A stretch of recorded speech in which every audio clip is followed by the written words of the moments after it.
నమ శివాయ. ఓం శ్రీ మాత్రే నమః. అందరికీ నమస్కారం. మీరు కనుక ఫస్ట్ టైం మన ఛానల్ని చూస్తున్నట్టయితే సబ్స్క్రైబ్ చేసుకొని ఈ వీడియోని లైక్ చేయండి.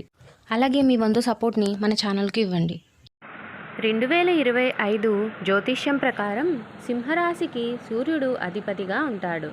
కొత్త ఏడాదిలో ఈ రాశి వారికి కొత్త అవకాశాలతో సరికొత్త సవాళ్లు కూడా ఎదురవుతున్నాయి. కెరీర్ పరంగా ప్రత్యేక శ్రద్ధ వహించాలి. వ్యక్తిగత సమస్యల పాటు ఆరోగ్యం కూడా దెబ్బతినే అవకాశం ఉంది. ఈ రాశి నుండి శనిదేవుడు 7, 8వ స్థానంలో రవాణా చేయడం వల్ల మీ వ్యక్తిగత పనులు ఆలస్యమయ్యే అవకాశం ఉంది. అయితే గురుడు 10, 11వ స్థానంలో రవాణా చేయడం వల్ల ఆర్థిక పరంగా మెరుగైన ఫలితాలు రానున్నాయి. ముఖ్యంగా ఏడాది చివర్లో శుభ ఫలితాలు వచ్చే అవకాశాలు ఎక్కువగా ఉన్నాయి. ఈ నేపథ్యంలో కొత్త సంవత్సరంలో సింహరాశి వారికి ఏ శుభ అశుభ ఫలితాలు రానున్నాయనే పూర్తి వివరాలను ఇప్పుడు తెలుసుకుందాం. కొత్త ఏడాదిలో సింహరాశి వారికి ఆర్థిక పరంగా మెరుగైన ప్రయోజనాలు కలగనున్నాయి. మీరు ఊహించినంత డబ్బు పొందుతారు. అయితే భౌతిక సుఖాల కోసం ఎక్కువ ఖర్చు చేస్తారు. ఏడాది మధ్యలో గురుడు 11వ స్థానం నుండి రవాణా చేయడం వల్ల కొత్త ఆదాయ వనరులను పొందుతారు.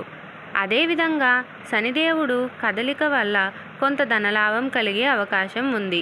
అయితే మీరు ఏదైనా పెట్టుబడి పెట్టే ముందు అన్ని విషయాలను జాగ్రత్తగా పరిశీలించాలి. లేదంటే మీరు లాభానికి బదులు నష్టాన్ని ఎదుర్కొంటారు. ఈ రాశివారు కెరీర్ పరంగా కొత్త ఏడాదిలో విజయం సాధిస్తారు. ఏడాది ప్రారంభంలో గురుడు గ్రహం దశమ స్థానంలో ఉండటంతో ఉద్యోగులకు ప్రమోషన్ లభించే అవకాశాలు కూడా ఉన్నాయి. మీ పని ప్రశంసించబడుతుంది. మీరు అనేక రంగాల్లో ఆర్థిక ప్రయోజనాలను పొందుతారు. మీకు పాత పెట్టుబడుల నుండి మంచి లాభాలు వచ్చే అవకాశం ఉంది. అయితే శనీశ్వరుని కదలిక సమయంలో మీరు చాలా జాగ్రత్తగా ఉండాలి. ఈ సమయంలో దీర్ఘకాలిక లక్ష్యాలపై ఎక్కువగా శ్రద్ధ వహించాలి. తొందరపాటు నిర్ణయాలు తీసుకోవడం మానుకోవాలి. కొత్త ఏడాదిలో సింహరాశి వారికి వ్యాపారపరంగా మిశ్రమ ఫలితాలు రానున్నాయి. ఈ రాశి నుండి శని 7వ స్థానంలో ఉండడం వల్ల మీకు ఇబ్బందులు ఎదురవుతాయి. అదేవిధంగా 8వ స్థానంలో ప్రవేశించినా కూడా వ్యాపారులకు ప్రతికూల ఫలితాలే ఎదురవుతాయి. ఈ సమయంలో పెట్టుబడులు పెట్టడం చాలా రిస్క్తో కూడుకున్న పని. మరోవైపు రాహువు ప్రభావంతోనూ వ్యాపారులకు నష్టాలు ఎదురయ్యే అవకాశం ఉంది.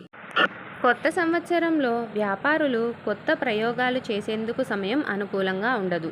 ఈ సమయంలో ఎవరినీ గుడ్డిగా నమ్మకండి. ఈ రాశివారికి శనిదేవుడు స్థానంలో మార్పు కారణంగా ప్రేమ జీవితంలో కొన్ని సమస్యలు ఎదురవుతాయి. మీ వివాహ సన్నాహాలు ఆలస్యం కావచ్చు. కొన్ని చిన్న సమస్యలు ఎదురయ్యే అవకాశం ఉంది. అయితే కాలం గడిచే కొద్దీ గురుడు 11వ స్థానంలోకి ప్రవేశించడంతో పరిస్థితులు మెరుగుపడతాయి. దీంతో మీ సంబంధాలు బలంగా మారతాయి. మీకు సామాజికంగా గౌరవం పెరుగుతుంది. మీ వ్యక్తిగత జీవితంలో నిర్ణయాలను చాలా తెలివిగా తీసుకోవాలి.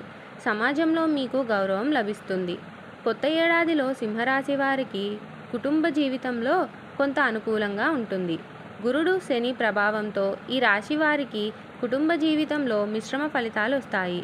మీ ఇంట్లో ప్రశాంత వాతావరణం ఉంటుంది. మీ కుటుంబ సభ్యులతో సంబంధాలను మెరుగుపరుచుకుంటారు. గురుడు 11వ స్థానంలో ప్రవేశించడంతో మీ సంబంధాలన్నీ ఏడాది పొడవునా సానుకూలంగా ఉంటాయి. సింహరాశి వారికి కొత్త ఏడాది 2025లో విద్యారంగంలో అనుకూల ఫలితాలు వచ్చే అవకాశం ఉంది.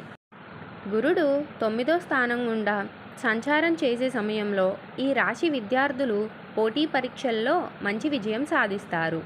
ఉన్నత విద్యను అభ్యసించాలనుకునే వారి కోరికలు నెరవేరుతాయి.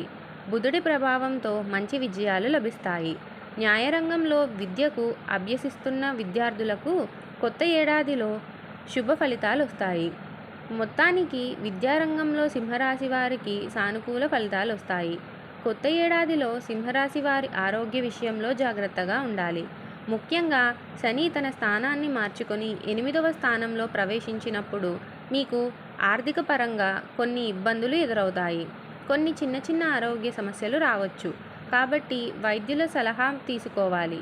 ఈ కాలంలో ఒత్తిడిని తగ్గించుకోవడం చాలా ముఖ్యం. రాహుకేతువుల ప్రభావంతో ఆరోగ్యపరంగా కొంత ఇబ్బంది ఉంటుంది. కాబట్టి మీ ఆరోగ్యం పట్ల ప్రత్యేక శ్రద్ధ వహించాలి. కాబట్టి మీరు ఆహారపు అలవాట్లను నియంత్రించాల్సిన అవసరం ఉంది. శని ప్రభావంతో మానసికంగా కొంత ఆందోళన ఉంటుంది. మొత్తానికి ఈ 2025వ సంవత్సరం సింహరాశి వారికి అంత అనుకూలంగా లేదు. కాబట్టి మీరు ఈ సంవత్సరం కొంత జాగ్రత్తగా ఉండాలి. ఈ వీడియో గనక మీకు నచ్చినట్టయితే ఈ వీడియోని లైక్ చేసి మీ ఫ్రెండ్స్ అండ్ ఫ్యామిలీ మెంబర్స్కి షేర్ చేయండి. అలాగే ఇలాంటి మరెన్నో వీడియోల కోసం మన ఛానల్ను సబ్స్క్రైబ్ చేసుకోండి.